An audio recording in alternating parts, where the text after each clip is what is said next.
ભાઈ સાહેબ શું પિક્ચર બનાવ્યું છે, અને પિક્ચર જોયા પછી 110% હું કહું છું કે આપણા દેશની જે એજ્યુકેશન વ્યવસ્થા છે ને એ દુનિયામાં સૌથી ભંગાર, દુનિયામાં સૌથી ખરાબ અને દુનિયામાં સૌથી જૂઠી છે.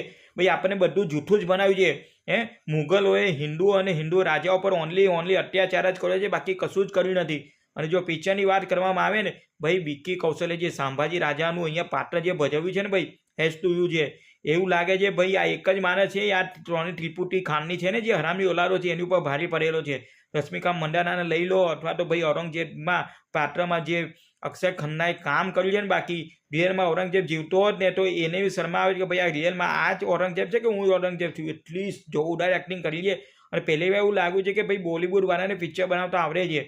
અને ભાઈ બોલિવૂડનું કોઈ એક હીરો છે જ્યાં હરામના ખાન ત્રિપુટીઓ છે એની ઉપર ભારે પડવાનો છે. ભાઈ કુંભના મેળામાં તમે ગયા કે ના ગયા કોઈ પ્રોબ્લેમ નથી, પરંતુ હિન્દુ તરીકે આ પિક્ચર એકવાર દેખી લો, જો ખરેખર જોવા જેવું છે ભાઈ. હિન્દુ તરીકે તમને ગર્વ થશે ભાઈ કે કેટલું જોરદાર પિક્ચર બનાવેલું છે. તો એકવાર ખરેખર જોવા જેવું પિક્ચર છે, ખરેખર મિસ ના કરતા.